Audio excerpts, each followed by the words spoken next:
खेल नहीं खेल सकती, कोई स्वाद नहीं रच सकती।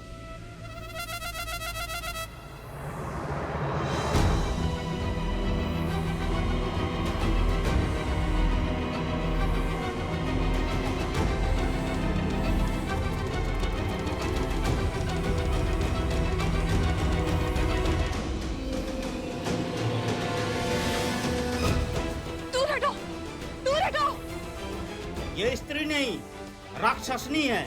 इसका वध इसी क्षण होना चाहिए। मारो इसे। अरे सिया राम के वियोग का कारण भी तो यही है, मारो इसे।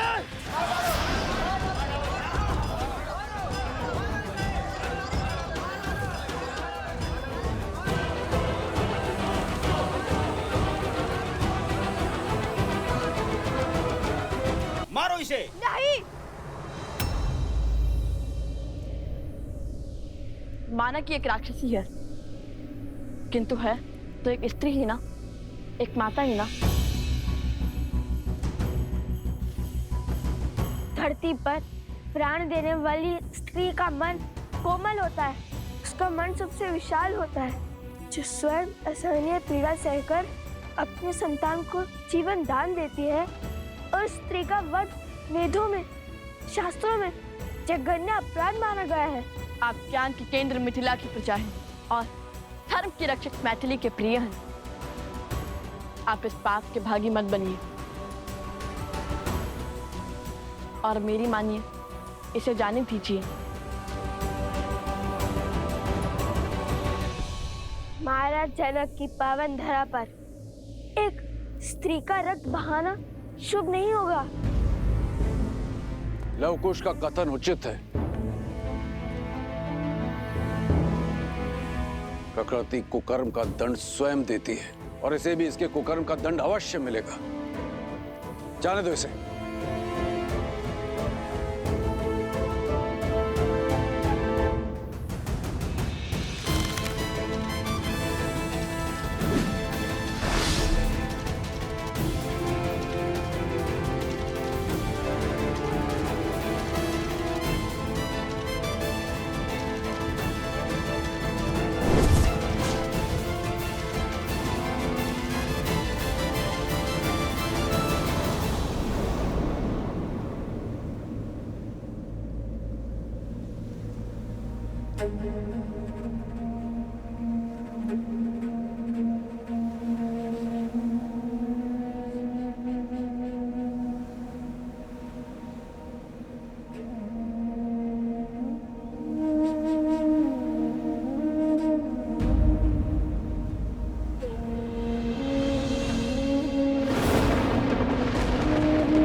जब ब्रह्मदेव से वरदान प्राप्त करने के बाद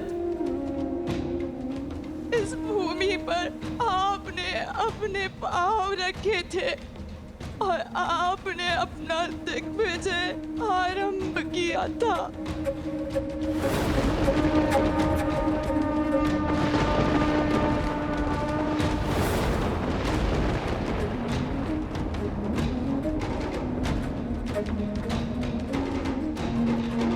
आप मेरे सुख के साथी बने भैया। और मैं आपके काल का कारण बन गई भैया, कारण बन गई। मेरी एक इच्छा की वजह से सब कुछ तबाह हो गया। मैंने अथक प्रयास किए, परंतु मैं जीत नहीं पाई। सत्य कहा था सीता ने कि राम और सीता को पृथक करना असंभव है, और जिसने भी चेष्टा की वो काल का ग्रास बन गया भैया।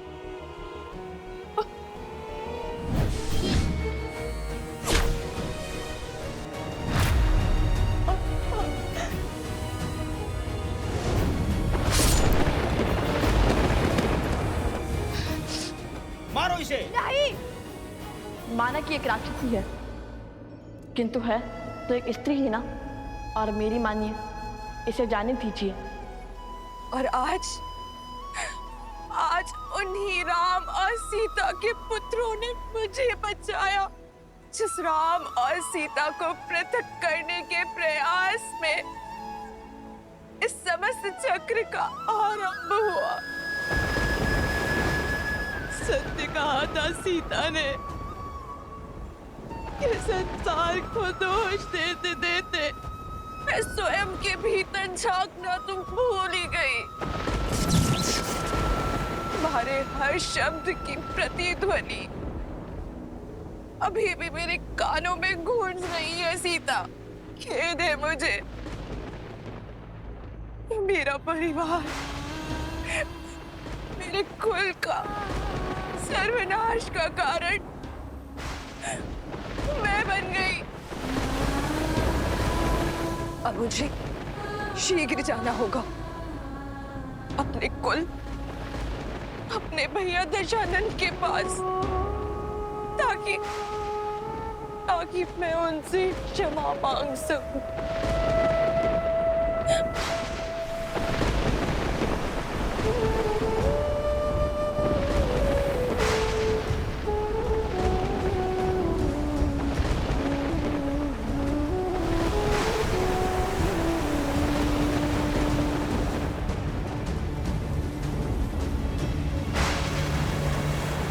जय श्री राम। भज मन राम नाम सुखदाई, भज मन राम नाम सुखदाई।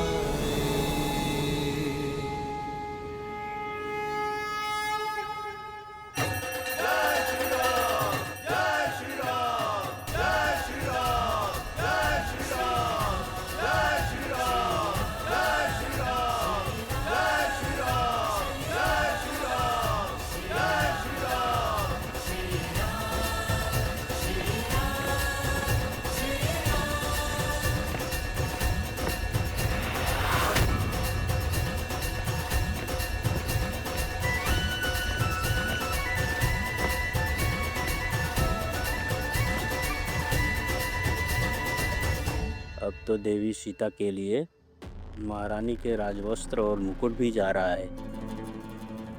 अब तो अपनी योजना बताओ।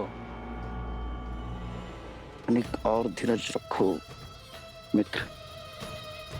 कुछ ही क्षणों में उचित समय हमारे समक्ष होगा।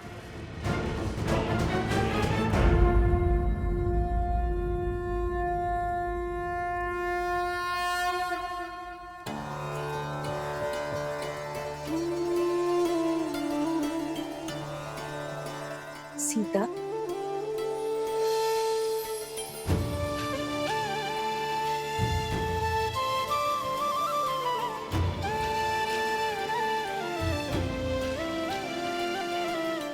माता,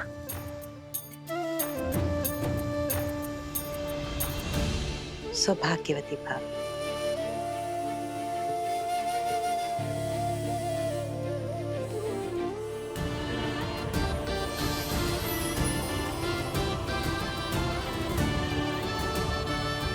संपूर्ण अयोध्या अपनी महारानी सीता को देखने के लिए आतुर है। अयोध्या ही क्यों, उसके राजा श्री राम भी पल के बिछाए प्रतीक्षा कर रहे तुम्हारी।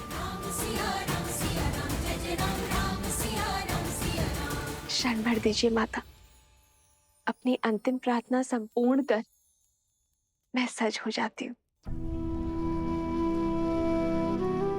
माता, क्या हुआ? आपकी आंखों में आंसू क्यों? अरे कुछ नहीं, बस अपने सौभाग्य के आभास हुआ है।